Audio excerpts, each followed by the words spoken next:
नमस्कार. अहिल्याबाई होळकर यांचे कार्य व विचार आज आपण जाणून घेऊयात. जेव्हा जेव्हा समाजामध्ये अन्याय, अत्याचार, अधर्म वाढतो तेव्हा त्याला संपवणारी शक्ती या जगात जन्म घेते आणि तेच घडले 31 मे 1725 रोजी माणकोजी शिंदे आणि सुशीलाबाई यांच्या पोटी धनगर कुटुंबामध्ये एक कन्या जन्माला आली आणि ती कन्या म्हणजेच अहिल्याबाई. मधुर होती जिची वाणी, मधुर होती जिची वाणी, अशी जन्मली तत्वज्ञानी राणी.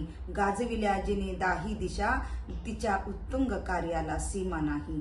ज्या मनगटात बळ, बुद्धी आणि चातुर्य आहे तोच स्वकर्तृत्वावर लोकाभिमुख राजा बनू शकतो, असा संदेश देणाऱ्या व ज्यांच्या कृतिशील कार्याचा उल्लेख भारताच्या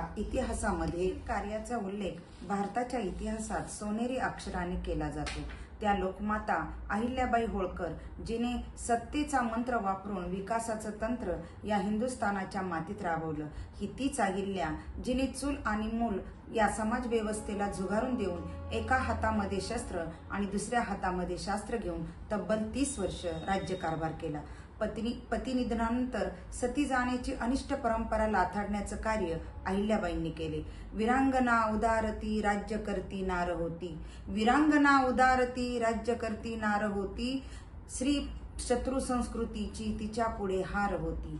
पुरुष प्रधान उन्मादावर तीच खरी तलवार होती. भौगोलिक आणि राजकीय दृष्ट्या प्रांताप्रांतात विखुरलेला भारत एकत्र जोडण्याचे कार्य अहिल्याबाईंनी केले. वस्त्रोद्योग, बांधकाम, शेती, पाणी, व्यापार, रस्ते, भारतीय कलेचं जतन अशा विविध क्षेत्रात अतिशय योजनाबद्ध रीतीने आणि विचारपूर्वक त्यांनी धोरणे राबवली. व्यापाराच्या विविध क्षेत्रात त्यांनी उत्कर्षाने दालने उभी केली. विविध राज्यांशी सलोख्याचे संबंध ठेवून परिपूर्ण लोकहित पूर्ण परदेशी धोरणांचा त्यांनी स्वीकार केला.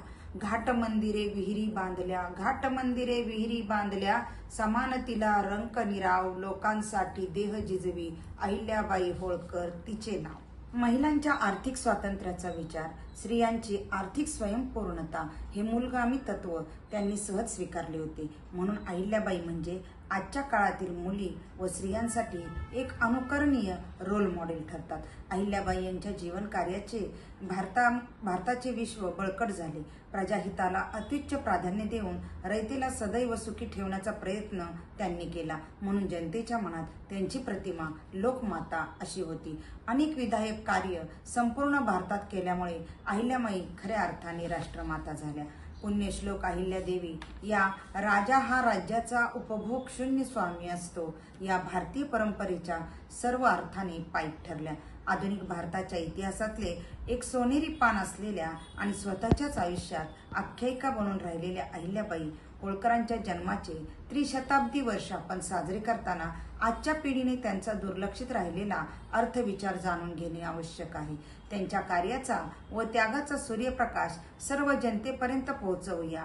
लोकमाता अहिल्याबाईंना त्यांच्या त्रिशताब्दी जयंतीनिमित्त हेच खरे अभिवादन राहील. ललकारती दाही दिशा, करती घोष जिचा, ती अहिल्यादेवी राजमाता, ती अहिल्यादेवी राजमाता. धन्यवाद.